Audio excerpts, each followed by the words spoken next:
Hi, today we are looking at your cell reproduction notes. Cell reproduction, a series of changes in the nucleus that leads to the production of two new cells.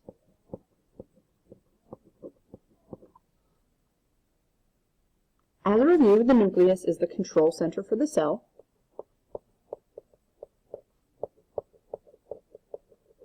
The nucleus also contains chromosomes, which are genetic information. It's all stored there, like your DNA. Chromosomes are rod-like structures made up of DNA and proteins. DNA stands for deoxyribonucleic acid. These chromosomes contain hereditary information which gets passed on to the next generation. There are two forms of chromosomes that we are going to be talking about. The one form is chromatin. Chromatin is made up of long, thin threads of DNA. Okay? Chromatin is basically unraveled DNA. Like if you had yarn that was unraveled, that would be like the chromatin. And then double chromosomes.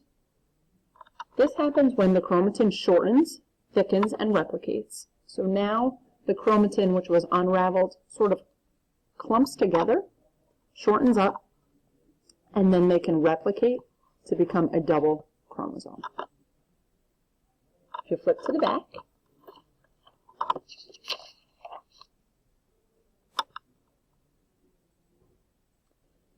there are a couple different types of chromosomes that we need to talk about. There are sex chromosomes and autosomes.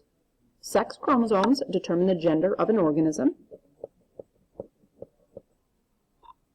Many sex chromosomes carry characteristics for other things besides gender. So we will get into this a little bit more in detail later, but your sex chromosomes carry information about traits like colorblindness. Okay, so it's not just gender that the sex chromosomes influence. For females, the sex chromosome is the X. Females have 2 X chromosomes. For males, the sex chromosome is a Y. Males have 1 X and 1 Y chromosome. Autosomes are all the chromosomes a person has or an organism has other than their sex chromosomes. So in humans, let's put humans over here so we know that we're talking about humans in this case. We have 2 sex chromosomes, and we have 44 autosomes. So we're going to add 44 for a total number of 46 chromosomes. Now, sometimes we talk about the chromosomes as individuals, and sometimes we talk about them as pairs. So we have 1 pair of sex chromosomes. We have 22 pairs of autosomes for a total of 23 pairs of chromosomes. Next up, we need to talk more specifically about double chromosomes that also have a match, which are homologous chromosomes. So homologous chromosomes, this is when you have a pairing of similar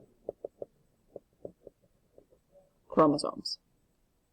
These similar chromosomes don't necessarily have to be exactly the same, but they carry the same traits. So if this chromosome, for instance, carried the trait for what color hair you had, this chromosome would also carry that trait.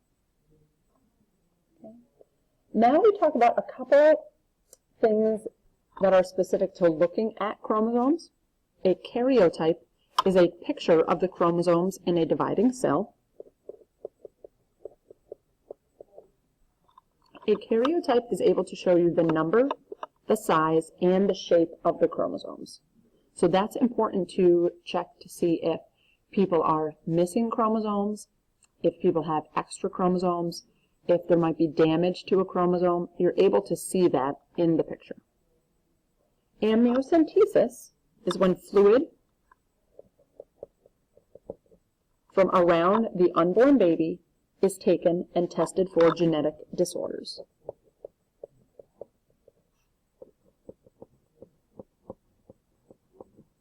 When you take fluid from the amniotic fluid around the baby, you're able to get the genetic information of the baby. So basically there are cells from the baby floating around in that amniotic fluid, and then doctors are able to test those cells and look at their DNA.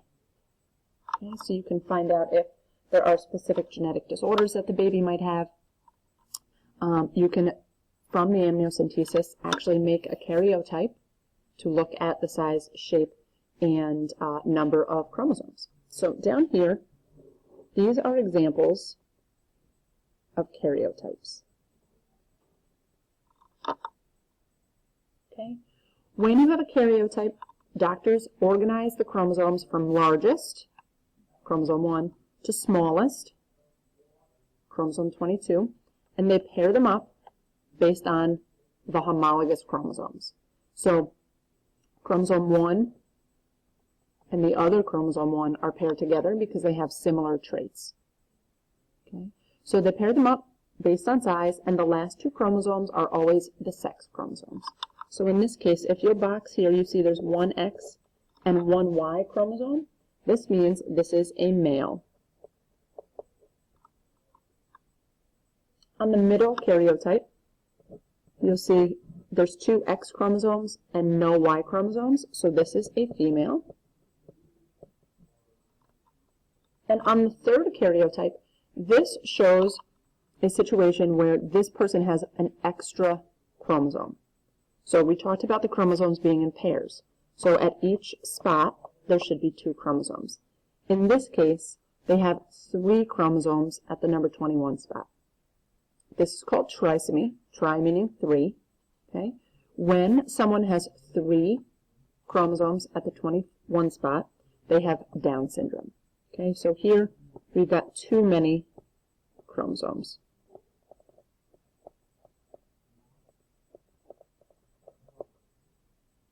You can also see here there's one X and one Y sex chromosome, so this is a male.